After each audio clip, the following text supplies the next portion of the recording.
Ni kusalimu kwa jina takatifu la Bwana Yesu Kristo.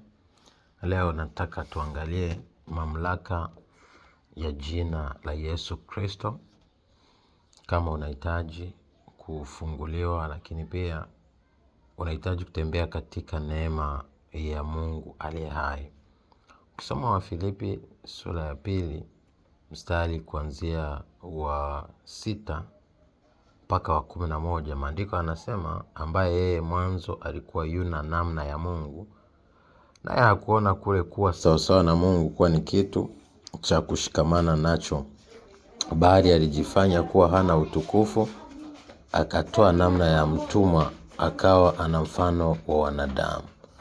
Tena alipoonekana ana umbo kama la wanadamu, alijinyenyekeza akawa mtii hata mauti, na mauti ya msalaba.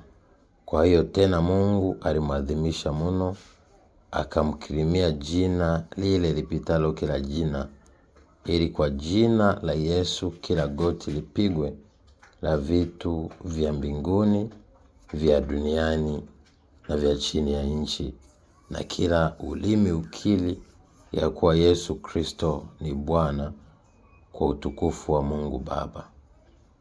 Kila ulimi ukiri kwamba Yesu Kristo ni Bwana, kwa utukufu wa Mungu Baba. Kwa hiyo kwa jina la Yesu kila goti linapigwa, la vitu vyote vya mbinguni, duniani na chini ya dunia. Lakini pia kama unavyosema unavyosoma kwenye Luka 10:19, maandiko yanasema, nanyi nimewapa mamlaka ya kanyaga nyoka na nge na nguvu zote za yule adui, wala hakuna chochote cha kuwadhuru. Lakini kwa jina la Yesu Kristo, jina la Yesu Kristo ya maana limebeba neno la Mungu.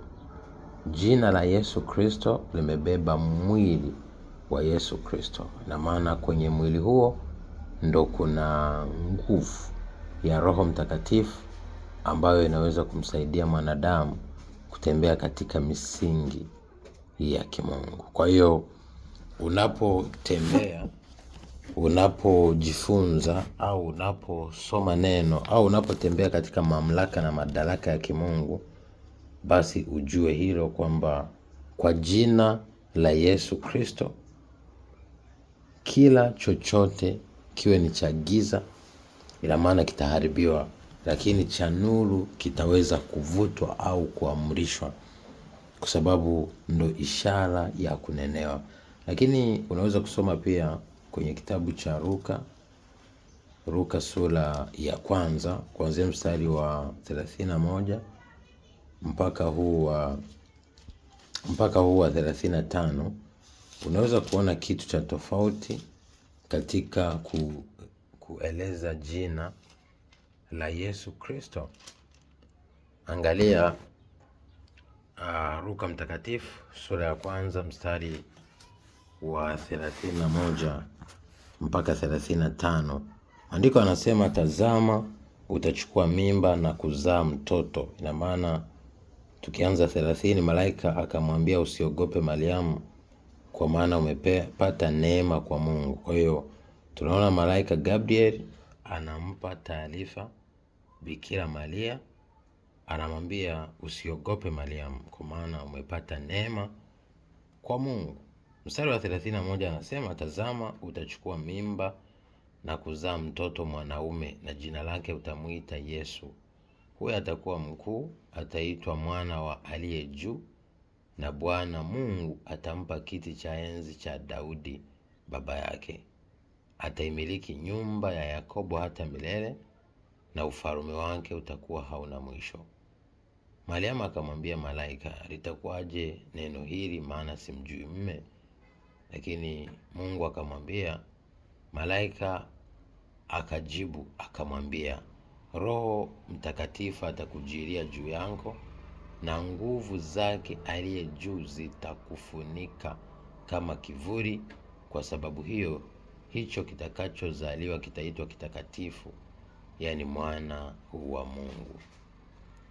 Kwa hiyo hilo ni jambo ambalo lazima ulijue, kwamba kwa jina la Yesu, na maana amepewa mamlaka ya kumiliki milele nyumba ya Yakobo, na kiti cha enzi cha Daudi. Kwa hiyo ana mamlaka ya kidunia, lakini pia ana mamlaka ya kwenye ulimwengu wa roho na mamlaka ya mbinguni na chini ya dunia. Kwa hiyo unapotembea katika mamlaka hayo, au unapoliamini jina la Yesu, unapoliamini neno lake, usitembee kwa mashaka, kwa hofu, wala kwa wasiwasi. Cha msingi ni kujua ni nini kinachompendeza Mungu ili uweze kukaa katika misingi yake. Lipende neno lake na neno lile likubadilishe ili uweze kuenenda katika misingi, na hapo ndipo utaanza kuona utukufu na mamlaka na uweza wa hilo jina ili uweze kushinda. Nawapenda. God bless you. Be a shining star in Jesus' name. Shalom.